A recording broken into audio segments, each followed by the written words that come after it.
तर भावाने ये माझ्या हातात इंजन ऑइल आणि ह्या नट खोलला मी त्याच्यामध्ये टाकायचं खालती ऑइल लेवल चेक करायचं नट आहे. बट इथून कुठलं ऑइल लिकेज होतं ते मला कळत नाही. ॲक्च्युली आपण हे सर्व काम उद्या करून घेऊया जर का टाईम भेटला तर नमस्कार भावानो, माझं नाव आहे रोहित आणि मी बनवतो मिनी ब्लॉग्स. रोजच्यासारखी मी माझी रिक्षाची सुरुवात करून निघालो आहे कोकणनगर व्यायामशाळेची. इथे थोड्याच वेळाने मी माझ्या लोकेशनवर येतो. इथं आल्यावर कळते की आज शनिवार असल्यामुळं रिक्षाची लाईन खूप होती आणि खूप टायमाच्या नंतर नंबर येत होता. बट थोड्या टाईम थांबल्याच्या नंतर माझा नंबर येतो. पॅसेंजरला रिक्षामध्ये बसवतो आणि ड्रॉप करतो ईश्वरनगरला. आज काही एवढा खास धंदा झाला नाही, तर दुपारपर्यंत इथं शेअर भाडे मारतो. आणि दुपारी मला कळतं की माझी मॅक टुटी ऑइलची लेवल कमी झालेली आहे. तर येतो आपण कमल ऑटो पार्टकडे, त्यांच्याकडनं घेतो मॅक टुटी ऑइल आणि टाकतो ते माझ्या गाडीमध्ये टाकल्याच्या नंतर मला कळतं की आपली ऑइल लेवल पण चला चेक करून घेऊया.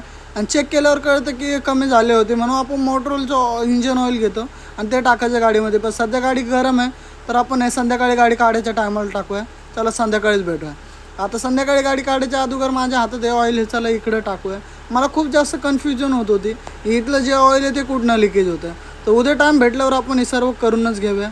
आणि त्यानंतर जसं करून तसं करून मी टाकतो हे ऑइल वगैरे. आणि त्यानंतर रिक्षा घेऊन येतो ईश्वरनगर रिक्षा स्टँडला. इथं आल्याच्यानंतर रात्री 10पर्यंत शेअर भाडे मारतो. रात्री 10 वाजता मी गॅस स्टेशनवर जातो, गॅस वगैरे भरतो. ॲक्च्युली मी आज गाडी थोडी उशिरा काढली आहे, 1 तास. तर 1 तास आपण एक्स्ट्रा चालू आहे, 10 वाजे लोक नाही 11 वाजे लोक चालू आहे. तर गॅस वगैरे भरलं त्यानंतर परत मी शेअर मीटर भाडे मारायला लागतो. एक भांडूप स्टेशनचं भाडं मारतो, तिथं पॅसेंजरला ड्रॉप करून शेवटचं भाडं मारतो हनुमाननगरची इकडे. आणि तिथं पॅसेंजरला ड्रॉप केल्याच्यानंतर खूप जास्त पाऊस पण आला होता आणि आता 11 पण वाजले.